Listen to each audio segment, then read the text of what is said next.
projet s'appelle « Raconte-moi des contes de petites souris ». C'est venu du besoin, du désir, dans le fond, de composer 3 nouveaux contes de petites souris pour greffer à notre série littéraire de livres audio. Ouais. On est rendu à 5 livres.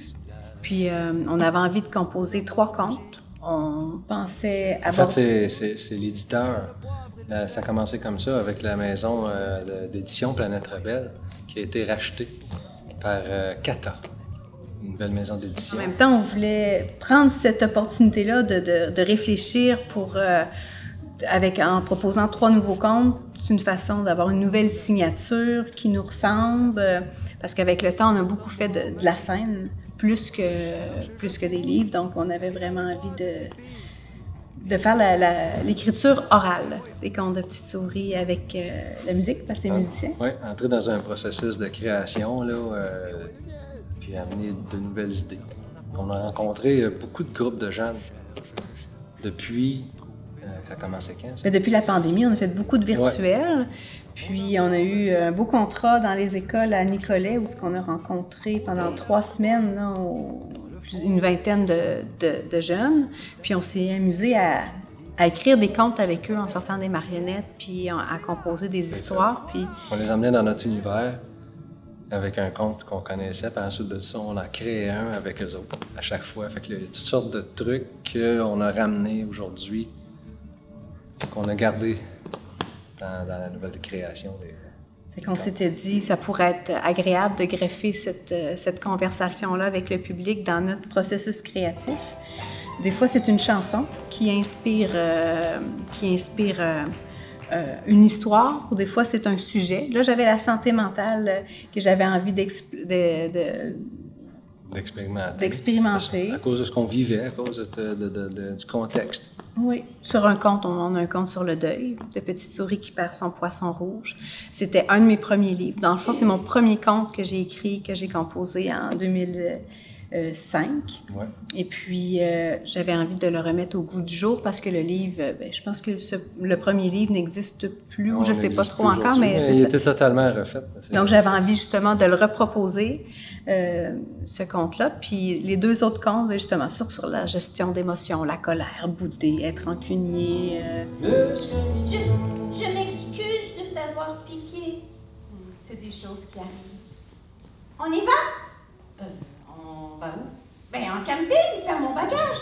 Oh oui, c'est vrai. Plein de choses intéressantes qui sont arrivées cette semaine, puis qu'on va traîner avec nous autres pour les prochaines années, c'est certain. Comme par exemple les chansons entrecoupées d'histoires. Tu sais, c'est une chanson qui roule avec inséré l'histoire, différentes choses qui se passent, là, un peu comme François disait, notre metteur en scène, François. Une comédie musicale. Un peu comme une comédie musicale, si on veut, à notre façon. Puis ça, j'ai trouvé ça bien intéressant, fait qu'on l'a utilisé cette semaine.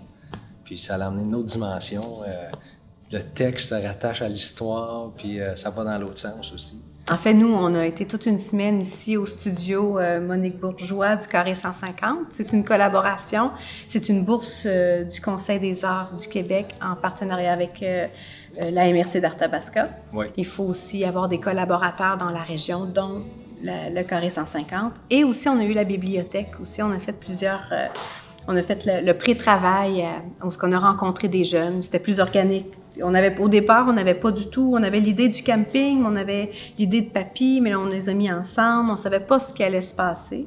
On a bougé ça là, pendant plusieurs semaines. Quelques chansons ont été composées. On a fait une mini aussi résidence dans notre garage avec notre metteur en scène, où on a fait l'écriture. Cette année, ce qui est intéressant aussi pour Jacinthe, c'est qu'on a intégré Erika Morin dans le travail, puis pour le mouvement. Puis ça aussi, ça l'a amené, c'est une autre lecture. C'est comme, comment je pourrais dire ça? Ça s'exprime avec le corps, avec les On gestes. a pu avoir le temps, dans le fond, on s'est créé un cadre, on s'est donné du temps pour créer. Puis on a pu mettre des nouvelles couches aussi, là, justement, c'est comme le mouvement. Ça, c'était une bourse de perfectionnement en culture Centre du Québec qu'on a greffé à ce projet-là. Donc, 25 heures de danse avec Erika Morin.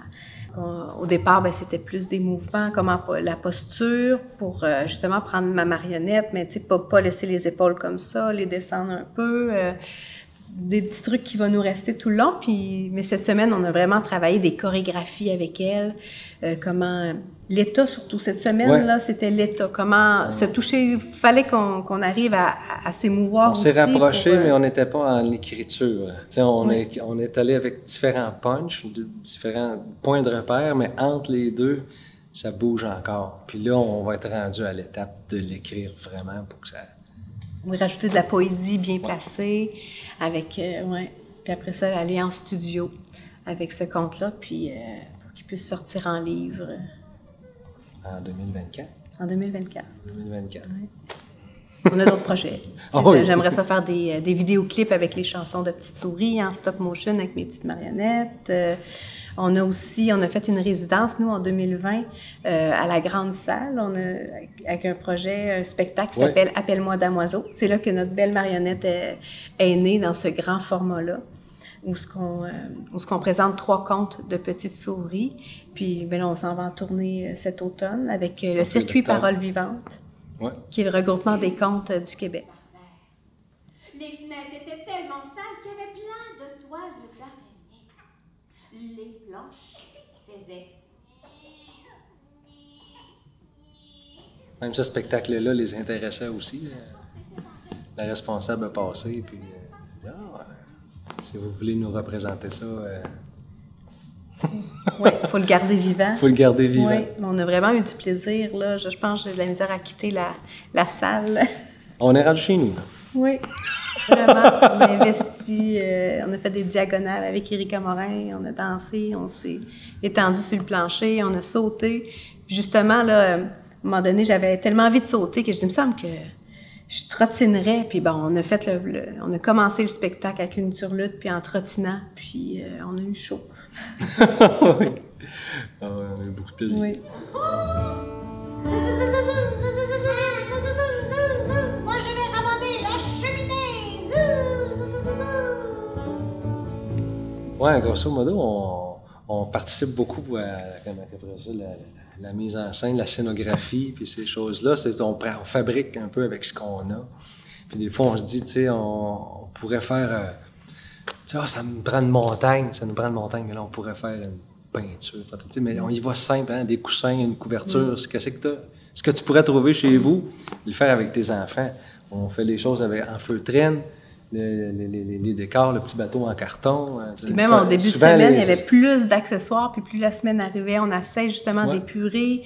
Le moins, comme qui me dit François Lavallée, ton compte, il pourrait se compter avec une chaise puis un verre d'eau. On part de là, ça c'est important, puis après ça, ben là, on rajoute nos marionnettes, puis si l'objet n'est pas utilisé 2 fois, ben ça sert à rien, là, on l'enlève. Autant Jacinthe qu'elle aime bricoler, quand elle crée ses personnages, c'est un petit peu comme ça que l'histoire naît. Moi, je suis dans mes chansons, la créativité musicale, on s'en va, là, j'ai des mélodies, je l'ai dans la tête, OK, je garde ça pour différents moments, puis on se nourrit comme ça, c'est un peu aller-retour. La confiance, c'est une danse sur laquelle on avance.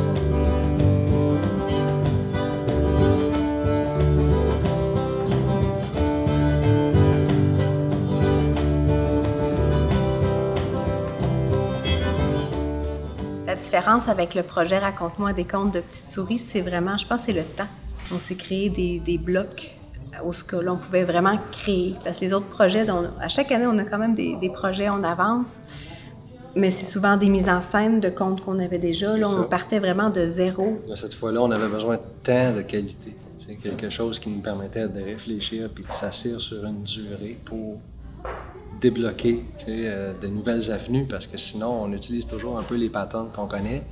Puis c'est ça, le fait d'avoir travaillé tranquillement. C'est ça, l'été à la Vélogare, dehors, je travaillais avec Erika où on dansait, puis tout, depuis le début de l'été. On a rencontré des groupes d'école avant la fin de l'année scolaire où on savait nos sujets, puis on composait un petit peu, puis on a rencontré 3 rencontres dans les bibliothèques. Cet été. Une résidence dans notre garage avec le metteur en scène. Puis ici, c'était un rendez-vous de tout ça, là. Garder un peu ici, là, différentes idées. On a fait de la récolte. La récolte d'idées, la récolte d'intentions. Oui. Puis quand on est arrivé là, ici, c'était bon, qu'est-ce qu'on veut, quelle énergie on veut avoir. Puis là, je pense qu'on a réussi à trouver une nouvelle tournure, quelque chose de. On n'avait pas touché à cette façon-là de faire qu'on a développé cette semaine.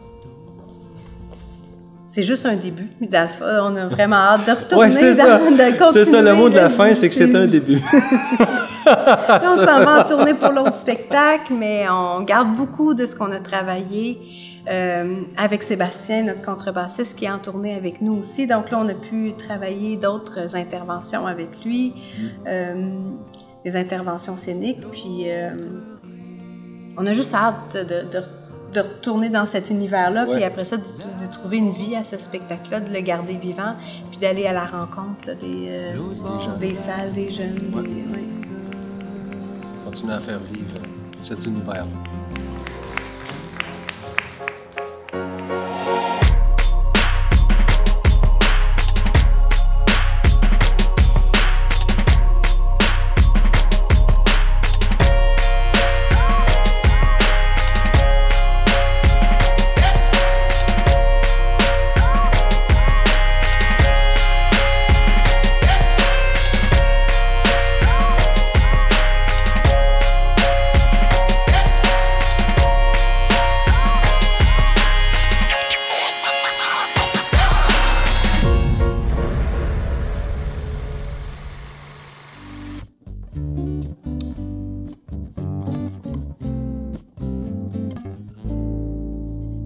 La mer, le sable, la mer, le sable, la mer, le sable, la mer. Je suis une girafe qui habite un beau pays où la mer est droit devant, où le sable est chaud et blanc. La mer, le sable.